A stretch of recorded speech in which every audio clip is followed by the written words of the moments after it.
பிதாவே தேவனே உமக்கு ஸ்தோத்திரப்பா. நாங்கள் கிறிஸ்துவின் பரிசுத்தாவிலே உமக்கு ஸ்தோத்திரம். தேவனே உம்முடைய வார்த்தையானது ஜீவனம் வல்லமை உள்ளதாகவும் இருவரும் கருவுள்ள எந்த பட்டத்திலும் கருக்கானதாகவும் ஆவி ஆத்மா கணக்கினை ஊனை பிரிக்கத்தக்கதாக உருவ புத்துக்கிறார் இதற்கு நிலைமை யோசனை வழியிருக்க இருக்கிறப்பா. அதுக்கு உங்களுக்கு நன்றி தேவனே. இந்த அடிமை மறைத்து நீங்கள் வழிபடுங்க. சத்திய ஆவியான வழிபடும் வரும்போது சகல சத்தியத்துக்கும் நீங்கள் நடத்துக்கிற கிருபைக்காக உங்களுக்கு ஸ்தோத்திரம். அடிமை முறையில் ஒப்பிடுவதை இந்த ஆவியானதாமே வெளிப்படுகிறாங்க. ஆமென். அல்லேலூயா. நம்ம கடந்த நாட்களில் ஒரு செய்தி பார்த்துருந்தோம், ஞாபகம் இருக்கா? என்ன செய்தி? நான் கடந்த முறை வந்தப்ப என்ன செய்தி கொடுத்தேன்? ஒருவனாகிலும் இல்லை நீதிமான். யாருக்கு ஞாபகம் இல்லையா? கர்த்தரை அறிகிற அறிவு. கரெக்டா? கர்த்தரை அறிகிற அறிவுனா எது? கர்த்தரை அறிகிற அறிவுனா என்னது? கர்த்தருக்கு ஸ்தோத்திரம். ஓகே, சரி, நம்ம செய்திக்குள்ள கடந்து போவோம். இன்றைய நாள் செய்தி எதிர்த்து நில்லுங்கள். சரிங்களா? இன்றைக்கு இந்த வாய்ப்பை கொடுத்த கர்த்தருக்கு ஸ்தோத்திரம். அதே மாதிரி நம்ம செய்தியின் ஸ்டேட்டஸ் என்ன நிலைமையில் இருக்கிறதுக்கு ஆட்சியர் கொடுத்த கர்த்தருக்கும் நாமத்துக்கு மகிமை உண்டாவதாக. தேவன் தாமே இன்று உங்களோடு இடைப்படுவதாக. கடந்த நாட்களில் மெக்கூலில் ஒரு செய்தி நாங்கள் எடுத்திருந்தோம். என்னன்னா, விலகி ஓடு. அந்த செய்தியும் இந்த செய்தியும் கிட்டத்தட்ட கொஞ்சம் வரும். எதுக்கு விலகி ஓடணும், எதற்கு எதிர்த்து நிற்கணும் அப்படின்ட்டு. அப்போ கர்த்தராகிய இயேசு கிறிஸ்து வேதத்தில் 2 காரியத்தை சொல்லியிருப்பாரு. விலகி ஓடு, எதிர்த்து நில். அப்போ எதிர்த்து நில்லுன்னு எதுக்கு சொல்லியிருக்காரு சொல்லுங்க? யாருக்கா ஞாபகம் இருக்கா? பிசாசுக்கு எதிர்த்து நிற்கணும். எப்படி எதிர்த்து நிற்கணும்? எப்படி? பிசாசுக்கு எப்படி எதிர்த்து நிற்கணும்? பிசாசுக்கு எப்படி எதிர்த்து நிற்கணும்? நம்ம வசனம் வாசிச்சிருக்கோம், பைபிள் ஸ்டடி பண்றோம், தினமும் வாசிக்கிறோம். பிசாசுக்கு எப்படி எதிர்த்து நிற்கணும்? சர்வாத வர்க்கத்தை தரிக்கணும். அது சர்வாயுத வர்க்கங்கள் நாம் தரித்து கொள்ள வேண்டிய சத்தியம், நீதி, பாதரட்சை, சுவிசேஷம். அதுக்கு முன்னாடி ஒண்ணு இருக்கு. ஆதாம் எப்படி கீழே விழுந்தாரு? ஆதாம் ஏவாள் கீழ்ப்படியாமை. யாக்கோபு 4ஆம் அதிகாரம் 7வது வசனம். ஒருத்தங்க சத்தமா வாசிங்க. யாக்கோபு 4ஆம் அதிகாரம் 7வது வசனம். ஆகையால் தேவனுக்கு கீழ்ப்படிந்திருங்கள், பிசாசுக்கு எதிர்த்து நில்லுங்கள், அப்பொழுது அவன் உங்களை விட்டு ஓடி போவான். அப்போ பிசாசு எப்படி ஓடி போவான்? தேவனுக்கு முதல்ல கீழ்ப்படியணும். கீழ்ப்படியாம இல்லைன்னா கர்த்தர்கிட்ட எதையும் பெற்றுக்கொள்ள முடியாது, எந்த அற்புதமும் நடக்காது, நம்ம எதுவுமே பண்ண முடியாது, நம்மை நாமே வஞ்சிக்கிறோம் இருப்போம். அதனால முதல்ல நமக்கு தேவை கீழ்ப்படிதல். கீழ்ப்படிதல் தான் அஸ்திவாரம். அஸ்திவாரம் இருந்தாதான் அதுக்கு மேல பில்டிங்கே கட்ட முடியும். அப்ப ஏன் கர்த்தர் கீழ்ப்படிஞ்சு எதிர்த்து நில்லுங்கள், அப்ப பிசாசு ஓடி போவோம் அப்படின்னு பாத்தீங்கன்னா, அதுக்கப்புறம் கர்த்தர் ஒவ்வொன்றா சொல்றாரு. எபேசியர் 6:16 வாசிங்க. எபேசியர் 6:16. பொல்லாங்கனையும் அக்னி அஸ்திரங்களை எல்லாம் அவித்து போடத்தக்கதாய் எல்லாவற்றுக்கும் மேலாக விசுவாசம் என்னும் கேடகத்தை பிடித்து கொண்டவர்களாயும் நில்லுங்கள். ஃபர்ஸ்ட் என்ன பார்த்தோம்? கீழ்ப்படிதல். ரெண்டாவது என்னது? விசுவாசம். கிறிஸ்துவுக்குள் நம்ம வளரணும். கிறிஸ்துவை தரித்து கொள்ளணும். 2 முக்கியமான காரியம். ஒண்ணு கீழ்ப்படிதல், இன்னொன்னு விசுவாசம். இந்த 2 இருந்தாதான் இந்த உலகத்தை ஜெயிக்க முடியும், பிசாசை ஜெயிக்க முடியும், தேவனுக்குன்னு வைராக்கியம் ஓட முடியும். இல்லைன்னா நம்ம விழுந்து போவோம். அப்போ இது எதிர்த்து நிற்கக்கூடிய காரியங்கள். ஆனா 2 காரியத்தை தேவன் விலகி ஓட சொல்லியிருக்காரு. அந்த செய்தி நீங்க கேட்டீங்களான்னு தெரியல, கடந்த நாளத்தில் கொடுத்தது ஆன்லைன்ல இருக்கும். வேசித்தனத்துக்கு விலகி ஓடணும், விக்கிரகாரத்துக்கு விலகி ஓடணும். ஏன்னா 2க்குமே எடுத்துக்காட்டு இருக்கு. பாத்தீங்கன்னா, யோசேப்பு வேசித்தனத்துக்கு விலகி ஓடினான், விழல. அப்படியே தாவீது ராஜா எழும்பி நின்று என்ன பண்ணாரு? விசாரிச்சாரு. விசாரிச்சாரு மீன்ஸ் எதிர்த்து நின்னாரு. அந்த பாவத்துக்கு எதிர்த்து நின்றது யாரு? யாருடைய மனைவி? கூட்டுவாங்க. அப்ப என்னாச்சு? தாவீது ராஜா விழுந்து போனாரு. அதுக்கப்புறம் அவருக்கு என்ன கிடைச்சு? பட்டயம் வீட்டை விட்டு விலகாது. இது விலகி ஒண்ணு யோசேப்புக்கு என்ன கிடைச்சு? ஒரு ராஜாவுக்கு ஈக்குவலான பதவி கிடைச்சு, பல நன்மைகள் கிடைச்சு. அப்போ கர்த்தர் என்ன சொல்றாரு? அவருடைய வார்த்தையை எடுத்துக்கொண்டு போடணும். மனுஷன் 1000 சொல்லுவாங்க. ஏன்னா அது மனுஷனுடைய சிந்தனை. ஒவ்வொரு மனுஷன்டையும் கர்த்தர் இடைப்படுற விதம் வித்தியாசமா இருக்கும். ஏன் கூட ஒரு மாதிரி இடைப்படுறோம், ஒவ்வொருத்தரும் கூட ஒவ்வொரு மாதிரி இடைப்படுறோம். அதுவெல்லாம் நம்ம போதிக்க வேண்டியது. இந்த பரிசுத்த வேதாகமத்துல தேவன் எழுதியிருக்க வார்த்தை தான் நிஜம், இதுதான் சத்தியம். இதன்படி ஓடும்போது தான் நம்ம பிசாசை எதிர்க்க முடியும். அப்போ கீழ்ப்படியணும், இன்னொரு இடத்துல விசுவாசம் இருக்கணும். அப்போ எதிர்த்து நிக்க கூடாத காரியங்கள்னு 2 காரியம் சொல்லியிருக்காரு. விக்கிரக ஆராதனை, பேசிட்டனா. அப்ப இந்த பாவத்தை நம்ம எதிர்த்து நின்னாலும் விழுந்து போகும், முடிஞ்சு போச்சு. அப்ப இந்த காரியம் நமக்கு தெரியணும். இதுக்கு அப்புறம் தான் என்னன்னா, களங்கம் இல்லாத இந்த ஞானப்பல்ல. முதல்ல ஒரு கிறிஸ்தன் எப்படி உருவாகும்னா, ஒன்றும் தெரியாது, பிறந்த குழந்தை. அதுக்கப்புறம் ஞானப்பாலாகி இந்த வசனத்தை எடுக்கும் போது கொஞ்சம் கொஞ்சமா ஆவி, கணுக்கள், ஊனு, மாம்சம் ஒவ்வொன்றா உருவாகி என்ன ஆகுன்னா அப்போஸ்தலர் ரேஞ்சுக்கு வரணும். அதுதான் கர்த்தருடைய சித்தம். அனைவரும் கர்த்தரை அறிந்து அப்போஸ்தலர்கள் ஜெபத்திலும் வேத வாசிப்பிலும் அற்புத அடையாளங்களை செய்யற அந்த ரேஞ்சுக்கு வரணும். அதுக்காக தான் பரிசுத்த வேதகம் கொடுக்கப்பட்டது. ஆனா இன்னைக்கு பரிசுத்த வேதகம் பயன்படுத்துறது எதுக்குன்னா, யாருக்கு ஃபர்ஸ்ட் பிரைஸ், யாருக்கு செகண்ட் பிரைஸ், இவங்களுக்கு நல்லா இருக்க 2 பேருக்கு சண்டையை மூட்டி விடுறதுக்கு போட்டி வைக்கும் தான் இன்னைக்கு பரிசுத்த வேதகம் பயன்படுது. உண்மைதானே? 2 பேர் ஃப்ரெண்ட்ஸா இருப்பாங்க, ஒரு பைபிள் இது போட்டு விடுவாங்க. இன்னைக்கு இந்த போட்டி நடக்குது, யார் ஃபர்ஸ்ட் யார் செகண்ட். அங்க அன்பு வருதா, சண்டை வருதா? உண்மையை சொல்லுங்க, உண்மையை சொல்லுங்க. நீங்க பேசாதான் நான் பேச முடியும். வேதம் கொடுக்கப்பட்டது எதற்கு? போட்டி நடத்தவா, இல்ல கர்த்தரை அறிந்து வளர்ந்து பரிசுத்த ஜீவியத்தில் வாழ்ந்து பரலோகத்தை பெற்றுக்கொள்வா? எதுக்கு? உற்சாகப்படுத்துறதுக்கு இல்ல, தேவனை அறிந்து பரலோகம் போக.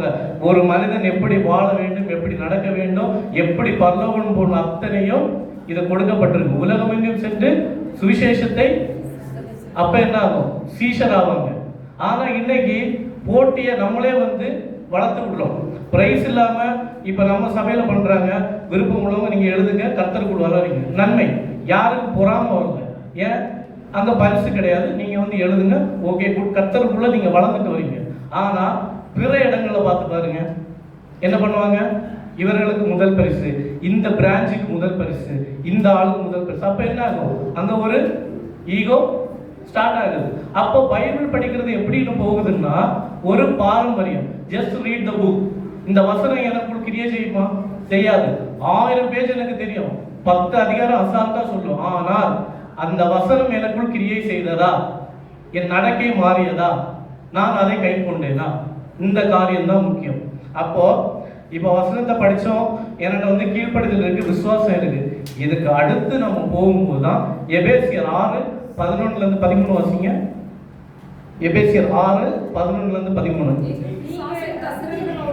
எதிர்த்து நிற்க திராணியுள்ளவர்களாகும்படி தேவனுடைய சர்வாயுத வர்க்கத்தையும் தரித்துக் கொள்ளுங்கள். ஏனெனில் மாம்சத்தோடும் இரத்தத்தோடும் அல்ல, துரைத்தனங்களோடும் அதிகாரங்களோடும் இப்பிரபஞ்சத்தின் அந்தகார லோகாதிபதிகளோடும் வானமண்டலங்களில் உள்ள பொல்லாத ஆவிகளின் சேனைகளோடு நமக்கு போராட்டம் உண்டு. ஆகையால் தீங்கு நாளிலே அவைகளை நீங்கள் எதிர்க்கவும் சகலத்தையும் செய்து முடித்தவர்களாய் நிற்கவும் திராணியுள்ளவர்களாகும்படிக்கு தேவனுடைய சர்வாயுத வர்க்கத்தையும் எடுத்துக் கொள்ளுங்கள். அப்ப நம்ம வளரும் போது, வேதத்துல வளரும் போது கர்த்தர் என்ன கற்றுக் கொடுப்பாரு? வேதத்தில் உள்ள ரகசியங்கள்னா அதுக்கப்புறம் நம்ம எப்படி என்ன ஸ்டெப் எடுத்து வைக்கணும், வசனத்தை எப்படி கை கொள்ளணும், எப்படி பிசாசை ஜெயிக்கணும், எப்படி ரட்சிப்புக்குள்ள ஒருத்தங்களை நடத்தணும், அற்புத அடையாளங்களை எப்படி பண்ணணும், எந்த வரம் உனக்கு நான் கொடுத்துருக்கேன், உனக்கு என்ன தாளந்து, ஊழியத்தை தாங்குற வரத்தை உனக்கு கொடுத்துருக்கேனா, இல்ல பிரசங்கிக்கிறதா, இல்ல போதிக்கிறதா, அந்நிய பாஷையா, இல்ல அந்நிய பாஷைக்கு விளக்கமா, இல்ல காணிக்கை ஊழியமா, இல்ல வேற தாங்குகிறதா, எந்த ஒரு ரேஞ்ச் என்ன இதுல என்ன சித்தத்துக்கு படைத்திருக்கிறான்றது அப்பதான் எனக்கு வெளிப்படும். அப்போ நான் என்ன பண்ணணும்னா, வேதத்தை வாசிச்சு ஒவ்வொன்றா எடுத்து, எனக்கு போட்டி யார் கூட இருக்கணும்? அந்தகார லோகாதிபதி பிசாசோடு. அப்போ இந்த சர்வாயுத வர்க்கம் என்னென்ன, எத்தனை சர்வாத வர்க்கம் எதை குறிக்கும்? நீதி, சத்தியம், ரட்சிப்பு. சொல்லுங்க. நான் ஞானி இல்லை, எனக்கே கொஞ்சம் தான் பைபிள் தெரியும், கர்த்தர் தான் நடத்திட்டு இருக்கேன். நான் அறிவிலி, தேவன் தான் நடத்தி வர்றாரு. சர்வாயுத வர்க்கங்கள் என்னென்ன? சுவிசேஷம். சரி, ஓகே, நீங்க அதை அப்புறமா படிச்சுக்கோங்க, காலம் இல்லை. அப்போ இந்த சர்வாத வர்க்கம் இருக்கும்போது என்ன ஆகும்னா, எனக்குள்ள பயம் இருக்காது. ஒருத்தங்க டக்குன்னு ஒரு பிசாசு பிடிச்சிருக்கு, இல்ல ஒரு இடத்துல புறஜாதியா இருக்காங்க, அந்த இடத்துக்கு கர்த்தர் என்னை கொண்டு போகும்போது அங்க ஒரு அற்புதம் செய்யணும்னா, கர்த்தர் என்னை கொண்டு செய்யும் போது அங்க என்ன நடக்கும்? சுவிசேஷம் அறிவிக்கப்படும். அநேகர் என்ன பண்ணுவாங்க?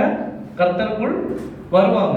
இதுதான் கர்த்தருடைய நோக்கம். ஆனா நம்ம இந்த கர்த்தருடைய நோக்கத்துக்கு எதிர்மறையா போக செய்யற காரியம் என்னது? வசனத்தை தவறான புரிந்து கொள்ளுதல், வசனத்தை புரிந்து கொள்ளாதது, தியானிக்கிறது, வெளிப்படை அப்படியே ஒரு வசனத்தை படிச்சுட்டு டைரக்டா எடுத்துட்டு போறது. அதுவல்ல, வேதம் மறைபொருள், அதை கர்த்தர் எல்லாருக்கும் வெளிப்படுத்த சித்தமா இருக்கிறார். யாருக்கு வாஞ்சியா இருக்கோ கேட்ட அவர் அவங்களுக்கு கொடுக்க வாஞ்சியா இருக்கார். அப்போ இப்போ நம்ம கீழ்படிஞ்சிட்டோம், விசுவாசம் இருக்கு, சர்வாத வழக்கத்தை தரித்துட்டோம். இதுக்கு அடுத்து என்ன பண்ணணும்? பிரசங்கி 4:12 வாசிங்க. பிரசங்கி 4:12 ஒருவனை யாதொருவர் மேற்கொள்ள வந்தால் இருவரும் அவனுக்கு எதிர்த்து நிற்கலாம். முப்பரிடும் சீக்கிரம் வராது. நம்ம ஜெபத்துல வளர்ந்துட்டு வந்து கர்த்தருடைய கை கொண்டு வரும்போது அடுத்து என்ன பண்ணா? கூடி ஜெபிக்கணும். சகோதரத்துவம் இல்லாம ஒன்றுமே பண்ண முடியாது. அதுதான் முப்பரிடும். சகோதரர் 2 பேராது 3 பேராது என் நாமத்தில் கூடினால் அங்கே நான் வாசம் செய்வேன். அப்போ கர்த்தர் 3 பேர் ஜெபம் பண்ணும்போது அந்த இதுக்கு பதில் தருவேன்னு சொல்லியிருக்காரு வேதத்துல. கரெக்டா? அப்போ நம்ம நெக்ஸ்ட் என்ன பண்ணணும்? நம்ம முதல்ல கர்த்தருக்குள்ள வளர்ந்து ஸ்ட்ராங் ஆகிட்டு அடுத்தவங்களை வளர்த்து சகோதரத்துவத்துக்குள்ள கொண்டு போகணும். 1 பேதுரு 5:8-9.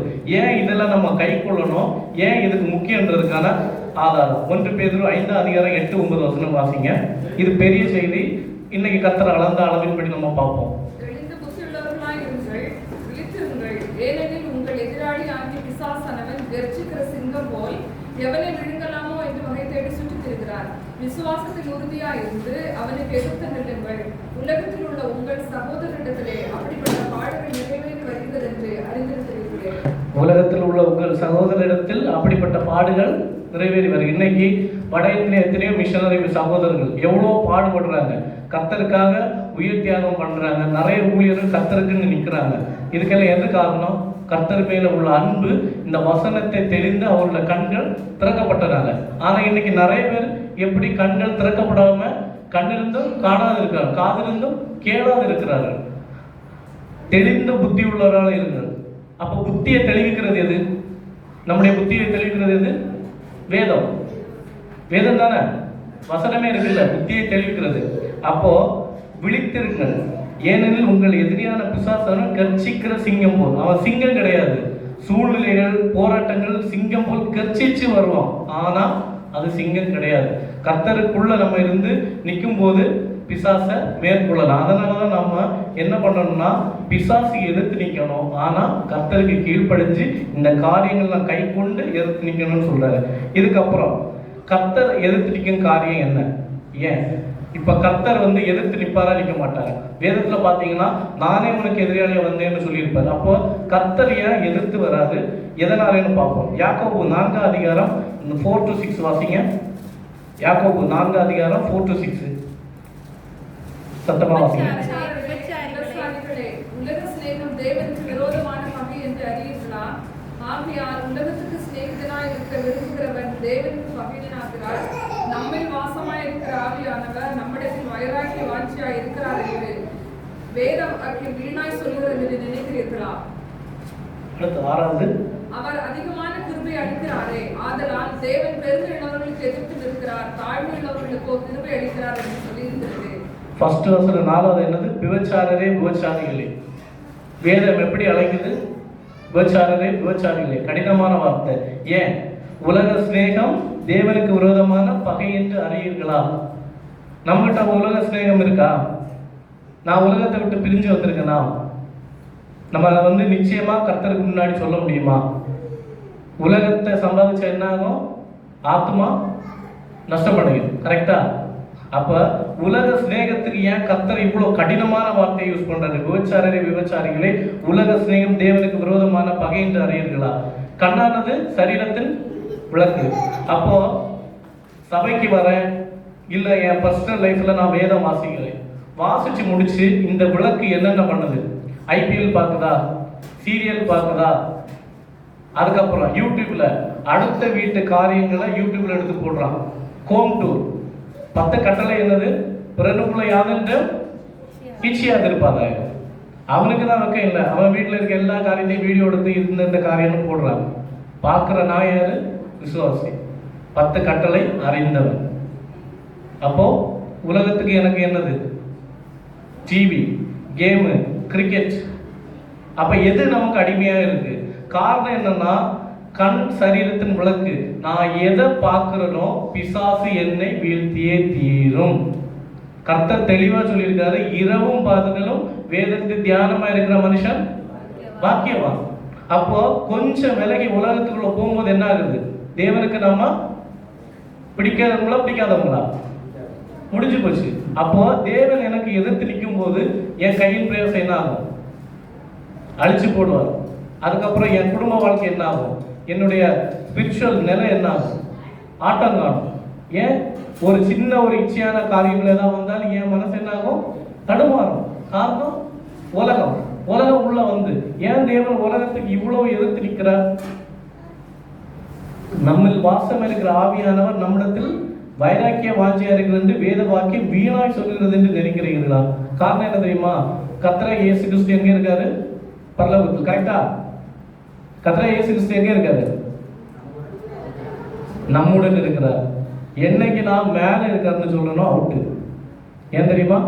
அப்ப எனக்குள்ள மறைவாக பாவங்கள் இருக்கிறது. கர்த்தராகிய இயேசு கிறிஸ்து என்னுடன் இருக்கிறார். நான் அவர் சரீரத்தின் அவயம். என் அவயத்தால் எதை பார்க்கிறனோ அதை தேவனும் பார்ப்பார். ஆனால் அவர் பரிசுத்தர், அசுத்தத்தை காண்பதில்லை. அசுத்தத்தை காணும் போது நான் அவர் சரீரத்துல இருந்து என்னாகிறேன்? விலகிறேன். இந்த எண்ணம் நமக்குள்ள இல்லாதனால்தான் வேதத்தை வாசிக்கும் போது என்ன நம்ம வாசிச்சுட்டு என்ன பண்றோம்? வேத வாக்கியங்கள் வீணாய் சொல்கிறது என்று நினைக்கிறீர்களா? நமக்கு அந்த எண்ணம் இல்லை. நான் கிறிஸ்துவை தரித்தவன், எனக்குள்ள கிறிஸ்து இருக்கார். அந்த எண்ணம் நமக்கு இல்லை. நம்ம என்ன தெரியுமா? இல்ல, ஓகே, கர்த்தருக்கு என்ன தெரியும்? என்னைக்கு ஒரு மனுஷன் வாயில் இந்த கர்த்தருக்கு என்ன தெரியுன்றானோ அவன் வாழ்க்கை அவுட். 100% நான் சொல்றேன். நான் அந்த ஒரு ஓட்டத்தை ஓடி வந்தவன், ஓடுனவங்களை பார்க்கிறேன். கர்த்தருக்கு என்ன தெரியும் எப்ப என் துணிகரத்துல சொல்றனோ என் வாழ்க்கை அவுட். காரணம், கர்த்தர் நான் சொல்பவர் அல்ல, இந்த வேதத்தில் இருப்பவர். விபச்சாரம் செய்யாதேன்னா செய்யக்கூடாது, புறம் கூறாதுன்னா கூறக்கூடாது. உலகத்துக்கு உனக்கு ஐக்கியம் இல்லைன்னா ஐக்கியம் கிடையாது. நான் உலகத்துக்கு கூட ஐக்கியம் வச்சு ஐபிஎல்லும் பார்த்துட்டு இல்லாத புறங்கூறுதல் வேலையும் பண்ணிட்டு எல்லா வேலையும் பண்ணிட்டு கர்த்தருக்கு என் இருக்க தெரியும் அவர் மன்னிப்பார்னா தேவன் சிரிப்பார், ஆகடியம் பண்ணுவார். ஏன்? எனக்கு வேதம் போதிக்கப்பட்டது, எது சரி தவறு என்று போதிக்கப்பட்டது மேய்ப்பர்கள் மூலம். ரெண்டாவது, நான் இந்த வசனத்தை அறிஞ்சு கத்துக்கிட்டேன். இதெல்லாம் தெரிஞ்சோம் உலகத்தை கூட ஐக்கியமா இருக்கும்போது என்ன ஆகுது? கர்த்தர், நான் அவர் அறிகிறது வேற, அவர் என்னை அறியணும். என் தேவன் யாருன்ற அறிவு எனக்கு இருக்கணும். நாம என்ன சொல்லுவோம் ஈஸியா? கர்த்தருக்கு என் இதயத்தை தெரியும், நான் பார்த்துக்கிறேன், கர்த்தருக்கு தெரியும். கர்த்தருக்கு இல்லை, நமக்கு தான் கர்த்தர் யாருன்னு தெரியல. அவன் பட்சிக்கிற அக்னி. இப்போ பாத்தீங்கன்னா கடந்த ஒரு 20-25 வருட காலமாக கர்த்தர் எப்படி வச்சிருக்காங்க தெரியுமா? அன்பானவர், அப்படியே அழகா சாந்த சுருவி, அழகிலையும் இனிமையானவர். அவர் தான் கர்த்தர். அந்த கர்த்தர் யார் தெரியுமா? குமாரனான இயேசு கிறிஸ்து வந்தாரு, ஜீவன் கொடுத்தாரு, போயிட்டாரு. திரும்ப வரப்போற யார் தெரியுமா? அந்த ஆட்டுக்குட்டியில் அடிக்கப்பட்ட வரப்போறது வாயில கருக்கான பட்டயத்தையும் கண்கள் அக்கிலி ஜுவாலையோட வருவாரு. அது இன்னைக்கு எல்லாமே கர்த்தர் அன்பானவர் உண்மை. ஆனா கர்த்தரோட எத்தனை முகங்கள் இருக்கு, கர்த்தர் எத்தனை குணங்களை கொண்டவர் எத்தனை பேருக்கு தெரியும்? கர்த்தர் எப்படிப்பட்டவர் வேதம் வர்ணிச்சிருக்கு, சொல்லி இருக்கு. எரிச்சல் உள்ள தேவன், பட்சிக்கிற அக்னி. வேற யாருக்காச்சும் சொல்லுங்க, கர்த்தர் எப்படிப்பட்டவர் சொல்லி இருக்கு வேதம். அன்பானவர், அருமையானவர், இனிமையானவர், அழகானவர். ஓகே, பட்சிக்கிற அக்னி. அதுக்கப்புறம் எரிச்சல் உள்ள தேவன். வேற யாரு? நியாயாதிபதி. அப்புறம் யாரு சொல்லுங்க? பாவிகள் மேல் சினம் கொள்கிற தேவன். ஏன்னா பாவி அவர் தேசிப்பாரு. எப்ப தெரியுமா? நான் இந்த வேதத்தை வாசிக்கிறேன், எனக்கு பாவத்தை பத்தின அறிவில்லாதப்ப கண்ணு காணாத போல அவருடைய கிருபையினால விட்டுருவாரு. ஒன்ஸ் இதை நான் கத்துக்கிட்டேன். அதுக்கப்புறம் எபிரேயர்ல உள்ள வார்த்தை, எபிரேயர்னு நினைக்கிறேன், வேற என்ன மன்னிச்சு கொடுங்க. என்னன்னா, பரமையை ருசி பார்த்தும் பின்வரும் பலன்களை அறிந்தும் பின்னிட்டு திரும்பினவன் அவனை பிரகாசிக்கிறது கூடாத காரியம். அதனால கர்த்தரை அறிஞ்ச பிள்ளைகள் நம்ம மனசை நம்ம இது பண்ணிட்டு போகும்போது தேவன் நமக்கு எதிராக இருக்கோம், நம்மளும் தேவனுக்கு எதிர்த்து நிற்கிறோம். அப்போ நம்மில் வாஞ்சியா இருக்கிற ஆவியானவர் வந்து நம்மகிட்ட இல்லைன்ற ஒண்ணு. மூன்றாவது, அவர் அதிகமான கிருபை அளிக்கிறாரே, ஆதலால் தேவன் பெருமை உள்ளவர்களுக்கு எதிர்த்து நிற்கிறார், தாழ்மை உள்ளவருக்கு கிருபை அளிக்கிறார் என்று சொல்லியிருக்கிறார். அப்போ இந்த கிருபைனா என்னது? கிருபை கர்த்தராகிய இயேசு கிறிஸ்து. கரெக்டா? அப்போ கிருபையோட நிலைகளை பார்த்தீங்கன்னா இதுதான் கிருபைன்னு சொல்ல முடியாது. ஏன்னா கர்த்தர் நமக்காக ரத்தத்தை சிந்தி நம்ம பண்ண போற பாவங்களுக்காக எல்லாத்துக்கும் நம்மளை மீட்டுக் கொண்டார். அவருக்கு எப்போ வேணாலும் நம்ம வந்து மனம் திரும்பி பாவ மன்னிப்பெடுத்து விட்டுட்டு வரும்போது கர்த்தர் கிருபையினால் நம்மை மன்னிக்க வல்லவர். ஆனா கசப்பான வேர் எனக்குள்ள எழும்பி வந்து கர்த்தருக்கு பிரியமில்லாத காரியங்களை நான் பண்ணும்போது என்ன ஆகும்? அந்த கிருபை இழந்து போகும். வேதத்தில் எழுதியிருக்கு. கிருபை இழந்து போகுமா போகாதா? வேதத்தில் தெளிவாக வாசிச்சு பாருங்க. கிருபை இழந்து போகும். கிருபை இழக்கும் போதுதான் அவனுக்கு முத்திரை எங்க போகும் தெரியுமா? துன்மார்க்கனும் பாவியும் மரணத்துக்கு எதுவான பாவங்கள் ஒன்று இருக்கு. ரோமர் 1 கடைசியில் எழுதியிருக்கும். யார் வந்து பரலோகத்துக்கு போக மாட்டாங்க, யார் மரணத்துக்கு பாத்திரவான் அப்படின்றது எழுதியிருக்கும். இந்த லிஸ்டுக்குள்ள ஒரு மனுஷன் கடந்து போவான். அப்போ நம்ம என்ன நினைக்கிறோம்? கர்த்தர் மன்னிப்பார் கிருபையா இருக்கார். கர்த்தர் காணாதவர் போல் விலகிடுவார். அப்ப என்ன ஆகும்? நம்மளா ஒரு ஓட்டத்துல பாவத்தின் வழியில ஓடிட்டு இருப்போம். இன்னொன்னு, பெருமை உள்ளவர்களுக்கு எதிர்த்து நிற்கிறார். இந்த பெருமை வந்து எல்லாருக்குமே தெரியும். பெருமைனா என்னது? நம்மளை பத்தி புகழ்ந்து பேசுறது. ஆனா கிறிஸ்தவருக்குள்ள ஒரு பெருமை இருக்கு தெரியுமா? ஆவிக்குரிய பெருமை அழித்து விடும். அதுல ஒரு சிம்டம் என்ன தெரியுமா? யாராவது சொல்ல முடியுமா ஒரு சிம்டம்? மெயினா என்ன சொல்றாங்கன்னா, இவங்களுக்கு ஒரு கெடுதல் நடந்துருச்சு, ஒருத்தர் கெடுதல் பண்ணிட்டாரு. என்ன சொல்லுவாங்க தெரியுமா? நான் பாஸ்டிங் போட்டு ஜெபிக்கிறேன், கர்த்தர் எனக்காக நீதி செய்வார், அவனை அடிப்பட்ட உடனே வந்து சாட்சி சொல்லுவாங்க. Out, chapter close. இதுக்கு நான் இன்னொரு ஆதாரம் சொல்லவா? என் லைஃப்ல நடந்தது. இந்த ஊழியர் பாதையில் வர்றதுக்கு முன்னாடியும் சரி, அப்போ பல சர்ச்சஸ்ல நடக்கிறதெல்லாம் பார்த்து என்னடா கர்த்தர் இவங்களெல்லாம் விட்டு வச்சிருக்காரு, இவங்க இங்கே அநியாயம் பண்ணுறாங்க, விசாரம் பண்ணுறாங்க, மேடையில் அதை பேசுகிறாங்க, ஆண்டவர் நீங்கள் ஏன் இப்படி பண்ண. அப்போ இடையில ஒரு காரியங்கள் மனதுக்கு ரொம்ப சஞ்சலமாக இருந்தது. அப்போ ஜோம் பண்ணேன், ஆண்டவர் இவங்களெல்லாம் நீங்கள் அழிச்சு போட்டு நல்ல உண்மை உத்தமான ஊழியக்காரர்கள் எழுப்புனா எத்தனை பேர் ரசிக்கப்பட்டவர்கள். அப்போ தான் கர்த்தர் சொன்னார், ஒரு நாள் என்னால் அபிஷேகம் பண்ணப்பட்டவன் விழுந்து போனா நான் காத்திருக்கேன், உன் வேலை அது இல்லை, உன் வேலை அவங்க ரசிக்கப்படணும் ஜெபி. இன்னொன்று என்னன்னா, அழகான ஒரு அப்போஸ்தலர்னே நினைக்கிறேன், மத்தேயுவே அப்போஸ்தலர்னு நினைக்கிறேன், அவருடைய சீஷர்கள் சொல்லுவாங்க தெரியுமா? ஆண்டவரே, வானத்தில் இந்த அக்னி இறக்கி இவங்களை நாங்கள் அழிச்சு போடட்டுமா அப்படின்னு. இன்ன ஆவி உடையவர்கள் நீங்கள் என்பதை அறிந்து கொள்ள வேண்டும். கர்த்தரை அறிந்த கிறிஸ்தவ பிள்ளைகள் வலது கணத்துக்கு இடது கணத்தை காட்டணும். ஒரு வஸ்திரம் எடுத்தா இன்னொரு வஸ்திரத்தை கொடுக்கணும். நம்ம ஜீவனை அழிக்க வந்தாலும் கர்த்தருடைய நாமத்துக்கு ஸ்தோத்திரம், அவங்களுக்காக ஜெபிக்கணும். இதுதான் கர்த்தராக இயேசு கிறிஸ்துடைய சிந்தை, இதுதான் கர்த்தரோட இயேசு கிறிஸ்துவ சித்தம். அப்போ இன்னைக்கு நான் என்ன பண்றேன்? எனக்கு ஒரு கெடுதல் நடந்துச்சு, அப்ப நான் ஜெபத்துல வைக்கிறேன், அவங்களுக்கு ஒரு கெடுதல் நடந்துச்சு, அதை வந்து நான் சாட்சியா சொல்றேன். அப்ப இங்க என்ன சொல்றோம்? கர்த்தர் எனக்காக வழக்காடினார். கரெக்டா? கர்த்தர் வழக்காடுகிறது உண்மைதான். அப்படி பார்த்தா அவர் வழக்காட ஆரம்பிச்சு இன்னைக்கு நானும் நீங்களை நிற்க முடியுமா? நம்ம யாரும் கெடுதல் பண்ணலையா? ஏன் அவர் விட்டு வச்சிருக்காரு? தேவன் எதை தெரியுமா எதிர்பார்ப்பார்? தேவன் எந்த ஜெபத்துக்கு தெரியுமா பதில் டக்குன்னு கொடுப்பாரு, இல்லைன்னா கரெக்டா பழி வாங்குவாரு. தேவன் பழி வாங்குற தேவன். ஒரு கெடுதல் பண்ணிட்டாங்களா, ஆண்டவரே இவங்க உங்களை அறியாம பண்ணியிருக்காங்க, எனக்கு இது காயமாக இருக்கு, ஆனாலும் நீங்க சொல்லியிருக்கீங்க மன்னிக்கிறதுக்கு, நான் மன்னிக்கிறேன்னு அந்த கசப்பை நீங்க விட்டுட்டு அந்த ஆத்மாவுக்கு ஜெபம் பண்ணீங்கன்னா ஒன்றில் அந்த ஆத்மா ரட்சிக்கப்படும், அல்லது பழி வாங்குற கர்த்தரா இருப்பாரு. நம்ம மேல ரத்த பழி வராது. ஆனா இன்னைக்கு என்ன பண்றோம்?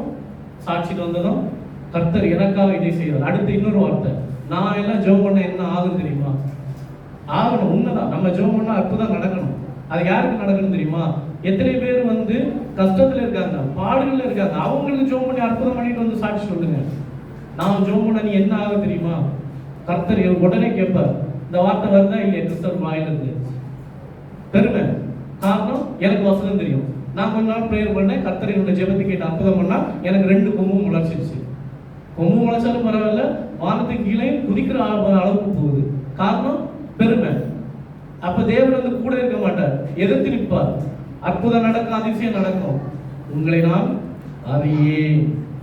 முதல்ல கர்த்தர் யாருன்னு நமக்கு தெரியும். அதனாலதான் கர்த்தராகிய இயேசு கிறிஸ்து கர்த்தரை அறிகிற அறிவுன்ற ஒண்ணு. கர்த்தரை அறிகிற அறிவுன்னு என்ன தெரியுமா? ஏழைகளுக்கு கொடுப்பது, என்னை போல பிறரை நேசிப்பது.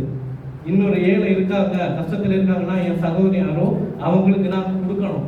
என் அண்ணன் தம்பியா இருக்கட்டும், என் கூட ஒர்க் பண்றவங்களுக்கு நான் கொடுக்கணும். இதுதான் கர்த்தரை அறிகிற அறிவு. இது இருந்தாதான் பிரதான கட்டளை 2 நிறைவேற்ற முடியும், நியாயப்பிரமாணத்தை நிறைவேற்ற முடியும். அப்போ இந்த பெருமை இருக்கும்போது என்னாகும்? கர்த்தர் எதிர்த்து நிற்கிறார். லேவியராகமம் 26 23 25 படிங்க. லேவியராகமம் 26 23 25. நான் செய்யும் தண்டனையினால் நீங்கள் குணப்படாமல் எனக்கு எதிர்த்து நடந்தால், நான் உங்களுக்கு எதிர்த்து நடந்து உங்கள் பாவங்களின் நிமித்தம் ஏழைத்தனையாக வாதித்து என் உடன்படிக்கையை மீறினதற்கு பழிவாங்கும் பட்டயத்தை உங்கள் மேல் வரப்பண்ணேன். நீங்கள் உங்கள் பட்டணங்களில் சேர்ந்த பின் கொள்ளை நோயை உங்கள் நடுவில் அனுப்புவேன். சத்ருவின் கையில் ஒப்புக் கொடுக்கப்படுவீர்கள். உங்கள் அப்பம் என்னும் ஆதரவு கோலை நான் முறித்து போடும்போது 10 ஸ்திரீகள் ஒரே அடுப்பில் உங்கள் அப்பத்தை சுட்டு. அப்போ என்ன சொல்லியிருக்காரு? 23 நான் செய்யும் தண்டனை நீங்கள் குணப்படாமல் எனக்கு எதிர்த்து நடந்தால், நான் உங்களுக்கு எதிர்த்து நடந்து உங்கள் பாவங்கள் நிமித்தம் ஏழந்தனையா வாதித்து உடன்படிக்கை மீறினதுக்கு கொள்ளை நோயை அனுப்பின்னு இருக்காரு. சத்ரு கையில ஒப்பு கொடுப்பாரு. அப்போ நான் ஒரு தவறு செய்யும் போது எனக்கு ஒரு அடி விழுது, அது நமக்கு நல்லாவே தெரியும். இது என் தவறுனால்தான், என் பாவத்தினால்தான். அந்த டைம் நம்ம கர்த்தரிடத்தை திரும்புறோமா, திரும்பவும் அதே பாவத்துக்குள்ளே உலகத்துக்குள்ள திரும்புறோமா? மெஜாரிட்டி நம்ம என்ன பண்ணோம்? அதுக்கு ஒரு சொல்யூஷன் உலகத்துக்குள்ள போய் தேடி தேடி கர்த்தர் திரும்ப நமக்கு எதிர்த்து வர மாதிரி ஒன்னே ஒரு நோயை அனுப்புவாரு, இல்லைன்னா நமக்கு எதிராக வேலை செய்யற இடத்துல ஒரு எதிரியை எழுப்புவாரு, இல்லை ஏதாவது ஒரு நெருக்கம் வர்றாரு. அப்படி நெருக்கம் வரும்போது நம்ம என்ன பண்ணணும்? கர்த்தர் பாதத்துல விழுந்துடணும். அதுக்கு அகைன்ஸ்டா போகும்போது தேவன் என்ன பண்ணுவாரு? நமக்கு எதிர்த்து வருவாரு. லேவியராகமம் 20 அதிகாரம் 3ஆம் வசனம் வாசிங்க.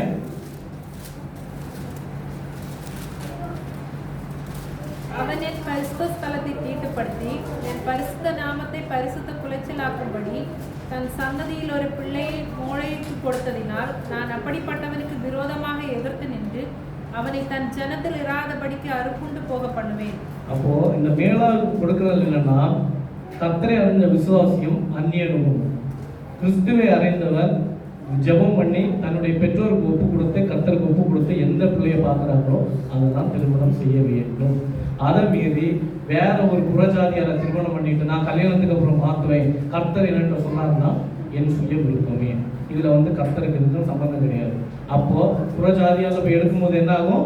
மேலாகு அப்படின்னா விக்கிரக ஆராதனைக்கு என்னாச்சு? ஒப்பு கொடுத்தாச்சு. கர்த்தரை அறிஞ்சிட்டு விக்கிரகத்துக்கு போறீங்க. ஒரு மனுஷனுக்காகவோ ஒரு மனுஷிக்காகவோ சர்வலோகத்தை படைத்த ஆண்டவரை தூக்கி போட்டு எந்த மார்க்கத்துக்கு போறோம்? புறஜாதியார் அப்படின்னா விக்கிரகத்தை ஏற்றுக்கொள்கிறோம், ஒண்ணுக்கும் பிரயோஜனம் இல்லாத. அப்ப என்னாங்க? தேவன் விரோதமா எடுத்து நின்று தன் ஜனத்தில் இராதபடி அறுப்புண்டு போக செய்வார். ஓசியா 13 அதிகாரம் 5-8 வாசிங்க. ஓசியா 13 அதிகாரம் 5-6 நான் வாசிக்கிறேன். நான் உன்னை மகா வறட்சியான தேசமையா வனாந்தரத்தை அறிந்து கொண்டேன். தங்களுக்கு இருந்த மேய்ச்சலில் நான் திருப்தி ஆனார்கள். திருப்தியான பின்பு அவர்கள் இருதயம் மேட்டுமையாயிற்று. இதனால் என்னை மறந்தார்கள். ஆகிய நான் அவர்களுக்கு சிங்கத்தை போலவும் செவிங்கியை போல வழிகிறவே பதிலிருப்பேன். குட்டிகளை பறிப்பெடுத்த கடலடியை போல அவர்கள் எதிர்த்து நின்று அவர்கள் ஈரக்குழையை கிழித்து அங்கே சிங்கம் பட்சித்தது போல பட்சித்து போடுவேன். அப்படின்னா நம்ம ஒரு வனாந்தரத்தின் பாதையில் நடந்திருப்போம். அன்னைக்கு தேவனை தேடி இருப்போம். ஆதியில நல்ல அன்பா இருந்திருப்போம். அதுக்கப்புறம் என்னாச்சு? எனக்கு வேலை கிடைச்சு, பணம் வந்துச்சு, குடும்பமாச்சு, குழந்தைகளாச்சு, சொத்து பத்தாச்சு. அதுக்கப்புறம் என் ஆவிக்குரிய இது என்னாச்சு? திருப்தியாச்சு. அப்போ மேட்டிமை. இந்த மேட்டிமை எட்டி பார்க்கும்போது கர்த்தர் என்ன பண்ணுவாரு? தேவனா மறக்கணும். மறந்தப்புறம் வாழ்க்கையில் என்ன ஆகும்? கர்த்தர் எப்படி வருவாரா? சிங்கத்தை போல வருவார். அதுக்கப்புறம் குட்டிகளை பறிகொடுத்த கரடியை போல. அப்படின்னா தேவனை நம்ம மறந்து போகும்போது, ஐஸ்வர்யத்தின் முன்னாடி கூட மறந்து போகும்போது தேவன் எப்படி எதிர்த்து வருவாருன்றது. அதனால நம்ம தேவனை என்னைக்குமே மறக்கக்கூடாது. அதுக்கப்புறம் இன்னும் ஒரு ஷார்ட்டா ஒரு இது முடிச்சிடுவோம். கர்த்தர் எதுக்கு எதிர்த்து நிற்க கூடாதுன்னு சொல்றாரு. மத்தேயு 5 அதிகாரம் 39 வாசிங்க. மத்தேயு 5 அதிகாரம் 39. தன் மனைவியை தள்ளிவிடுகிற எவனும் தள்ளுதற் சீட்டை அவளுக்கு கொடுக்க கடவன் என்று உரைக்கப்பட்டது. நான் உங்களுக்கு சொல்லுகிறேன், வேசித்தன முகாந்தரத்தினால் ஒழிய தன் மனைவியை தள்ளிவிடுகிறவன் அவளை விபச்சாரம் செய்ய பண்ணுகிறவனாய் இருப்பான். அப்படி தள்ளிவிடப்பட்டவளை விவாகம் பண்ணுகிறவனும் விபச்சாரம் செய்கிறவனாய் இருப்பான். நான் உங்களுக்கு சொல்லுகிறேன், தீமையோடு எதிர்த்து நிற்க வேண்டாம். ஒருவன் உன்னை வலது கன்னத்தில் அறைந்தால் அவனுக்கு மறு கன்னத்தையும் திருப்பி கொடு. இது ரெண்டாவது பார்ப்போம். இப்ப சிஸ்டம் வாசிச்ச வசனத்தை பார்ப்போம். கிறிஸ்தவர்களுக்குள்ள இன்னைக்கு அதிகமாக காணப்படுது என்னது? டிவோர்ஸ். கர்த்தர் வேதத்தின்படி எதுக்கு சொல்லியிருக்காரு? டிவோர்ஸ் பண்ண சொல்லியிருக்காரா? இல்லை. என்ன சொல்லியிருக்காரு? விபச்சாரத்தின் நிமித்தம். அது எதுக்குன்னா ஆணுக்கோ பெண்ணுக்கோ ஒருத்தருக்கு ஒருத்தர் உண்மையா இருந்திருப்பாங்க, அவங்களால தாங்கிக் கொள்ள முடியவில்லை, உன்னால மன்னிக்கவே முடியலன்ற பட்சத்துல நீ தள்ளி விடுன்னு கர்த்தர் சொல்றாரு. ஆனாலும் வேதத்தை அந்த வசனத்து கீழே நீங்க பாத்தீங்கன்னா இதை வரம் பெற்றவர்களை தவிர வேறொருவரும் அறியார். அதோட அர்த்தம் என்னன்னா கர்த்தருக்கு தள்ளி விடுதல் விருப்பம் இல்லை, மன்னிக்கிறது தான் சித்தம். விபச்சாரம் பண்ணாலும் சரி, என்ன பண்ணாலும் கணவனையோ மனைவியையோ முழங்கால் போட்டு ஜெபம் பண்ணி அவர்களை திருத்தி கூட வைக்கிறது தான் கர்த்தருடைய சித்தம். இதை யாருக்கு இருக்குன்னா கர்த்தருடைய ஆவியை பெற்ற பிள்ளைகளுக்கு மட்டும்தான் இந்த வரம் செயல்படும், மன்னிக்கிற வரம். இதுதான் கர்த்தர் அதில் சொல்லியிருப்பாரு. ஆனா இன்னைக்கு பாத்தீங்கன்னா கிறிஸ்தவ மார்க்கம் எப்படி போகுது? எடுத்த உடனே டைவர்ஸ். அது கர்த்தருடைய சித்தம் அல்ல. இந்த வேதத்தை தியானிச்சு இன்னைக்கு இதை எடுத்து சொல்றதுக்கான ஆட்களும் இல்ல. எந்த பாயிண்ட்ல பிடிப்பாங்க? கர்த்தர் கொடுத்துட்டார்ல, விபச்சாரத்தின் நிமித்தம் தியானிங்க, உட்கார்ந்து தியானிங்க. கீழே இருக்கு கர்த்தர் என்ன சொல்லியிருக்காரு. இந்த வசனத்தை வாசிங்க சிஸ்டர். இதை வரம் பெற்றவர்களை தவிர கீழே வரும். இதை வரம் பெற்றவர்களை தவிர வேற ஏறும் அறிந்து கொள்ள மாட்டார்கள். கீழே வரும், கீழே வரும், இந்த பேரால கீழே. அப்போ இப்ப மத்தேயு 5:39 பார்ப்போம். நான் உங்களுக்கு சொல்லுகிறேன், தீமையோடு எதிர்த்து நிற்க வேண்டாம். ஒருவர் உன்னை வலது கரத்தில் இறந்தால் அவனுக்கு மறுகரத்தை கொடு. இதுதான் கர்த்தராகிய இயேசு கிறிஸ்து சொல்றது. பாவம் தீமை இந்த ரெண்டுக்கும் எதிர்த்து நிற்க கூடாது. அப்போ மத்தேயு 5:40-48 பாத்தீங்கன்னா இந்த காரியங்கள் இருக்கும். இப்ப அடுத்ததோடு பார்ப்போம், ஷார்ட்டா முடிச்சிடுவோம். நாம் எதற்கு எதிர்த்து நிற்கிறோம், யாருக்கு எதிர்த்து நிற்கிறோம், எதுக்கு எதிர்த்து நிற்கலன்னு பார்ப்போம். சரியா? அப்போஸ்தலர் 7:51 பாருங்க, வாசிங்க. அப்போஸ்தலர் 7:51 தீர்க்கதரிசிகளில் யாரை உங்கள் பிதாக்கள் துன்பப்படுத்தாமல் இருந்தார்கள்? நீதிபதிகளுடைய வருகையை முன்னறிவித்தவர்களையும் அவர்கள் கொலை செய்தார்கள். இப்பொழுது நீங்கள் அவருக்கு துரோகிகளும் அவரை கொலை செய்த பாதகருமாய் இருக்கிறீர்கள். 7:51 அப்போஸ்தலர் 7:51. மடங்கா கழித்துள்ளவர்களே, ஆமா, இருதயத்திலும் செவிகளிலும் விருத்த சேதனம் பெறாதவர்களே, உங்கள் பிதாக்களை போல நீங்களும் பரிசுத்த ஆவிக்கு எப்பொழுதும் எதிர்த்து நிற்கிறீர்கள். அப்ப நம்ம என்ன பண்றோம்? பரிசுத்த ஆவிக்கு எதிர்த்து நிற்கிறோம். எதனால? கீழ்ப்படியாமையினால, கர்த்தர் சொன்ன வார்த்தைக்கு அகைன்ஸ்டா பண்றதுனால. அப்போ ரோமர் 9:19-20 பாத்தீங்கன்னா உருவாக்கப்பட்ட வஸ்து, நம்ம உருவாக்கப்பட்ட வஸ்து, நம்ம தேவனை எதிர்த்து கேள்வி கேட்கிறோம். ஒரு சோதனை வந்தா, ஏன் ஆண்டவர் எனக்கு இந்த சோதனை, ஏன் ஆண்டவர் இதை அனுமதிச்சு, நான் அப்படி பண்ண இப்படி பண்ண இல்ல, கர்த்தர் ஒண்ணு அனுமதிச்சிருக்காங்கன்னா அதுக்கு காரணம் இருக்கும். அதுக்கப்புறம் தீத்து 2:2 எடுத்து வாசிங்க.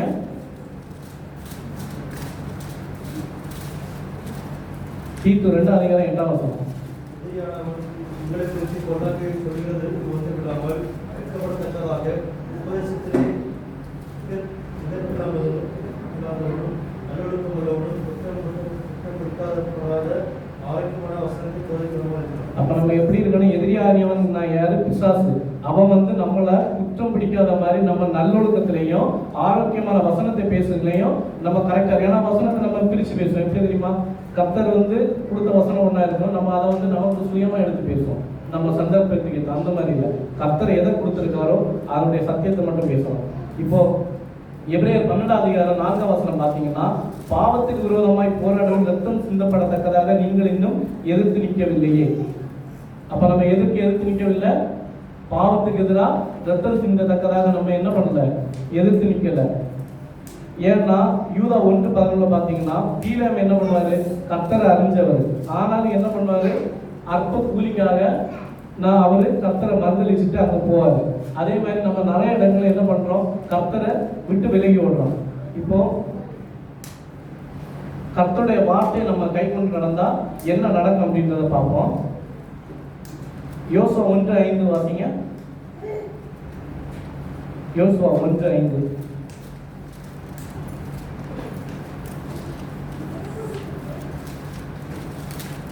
நீங்கள் உயிரிழக்கும் நாளெல்லாம் உனக்கு முன்பாக எதிர்த்து நிற்பதில்லை, உன்னோடு இருப்பேன். நான் மோசடி இருந்த போல உன்னோடு இருப்பேன். நான் உன்னை விட்டு விலகுங்களை உன்னை கைவிடுவேன். அப்ப நம்ம கர்த்தருடைய வார்த்தையை கைக்கொண்டு நடந்தா கர்த்தர் நமக்கு எதிராக இருக்க மாட்டார், நம்ம கூட இருப்பார். அப்ப என்ன நடக்கும்? மோசேயோடு இருந்தது போல் உன்னோடு கூட இருப்பேன். அதுபோல 1 சாமுவேல் 17:42-49 பார்த்தீங்கன்னா தாவீது அந்த பெலிஸ்தியனை எப்படி வந்து ஜெயிச்சு ஒரு பெரிய 10,000 பேரை ஜெயிச்சதுக்கு ஈக்குவலா இது பண்ணாரோ அந்த மாதிரி கர்த்தர் இருப்பார். இறுதியா யோசுவா 10ஆம் அதிகாரம் 12, 13, 14 வாசிங்கன்னா கர்த்தர் எமோரியர் இஸ்ரவேல் புத்திரருக்கு ஒப்புக்கொடுக்கிற நாளில் யோசுவா கர்த்தரை நோக்கி பேசி சூரியன் சந்திரனை தரித்து நிற்க சொன்னார். அப்பொழுது சூரியன் சந்திரன் நின்றது. சூரியன் அஸ்தமிக்காமல் ஏறக்குறைய ஒரு பகல் முழுவதும் நடுவாரத்தில் நின்றது. இப்படி கர்த்தர் ஒரு மனுஷனுடைய சொல் கேட்ட அந்த நாளை ஒத்த நாள் அதற்கு முன்னும் இல்லை அதற்கு பின்னும் இல்லை. அப்படின்னா கர்த்தர் நமக்கு கூட இருக்கணும். எதிராக இருந்தா என்னென்ன காரியங்கள் வரும்னு பார்த்தா அவர் நம்ம கூட இருக்கும்போது என்ன நடக்குது? இயற்கைக்கு மாறான அற்புதங்கள்லாம் ஒரு மனுஷனுடைய பேச்சை சூரியன் சந்திரனே கேட்குது. அதுக்கு காரணம் யாரு? கர்த்தராகிய இயேசு கிறிஸ்து. அப்போ அது போல நாமளும் கர்த்தரை அறிந்த பிள்ளைகள் என்ன பண்ணா தேவன் நமக்கு எதிர்த்து நிற்காதபடி நம்ம தேவன் நம்ம கூட நிற்கும்படி அவருடைய வார்த்தையை கைக்கொண்டு நடப்போம். கர்த்தராமே ஆசீர்வதிப்பதாக.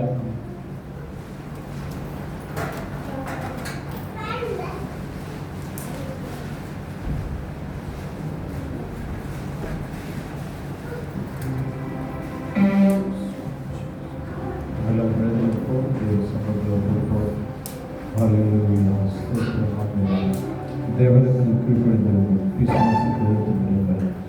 அவருடைய வசனத்தை நாம் கேட்போம். பிரைஸ்ல எந்தெந்த காரியங்களை எதிர்த்து நிற்கணும், எந்தெந்த காரியங்களை எதிர்த்து நிற்கக்கூடாதுன்னு சொல்லி நம்ம பார்க்கிறோம். பிரைஸ்ல தேவனுடைய வார்த்தைக்கு நாம் கீழ்ப்படிதலுக்கு நம்மை ஒப்படுப்போம். பிரைஸ்ல பிசாசான பல விதங்களில் இவனை வஞ்சிக்கலாமோ என்று சொல்லி சுற்றி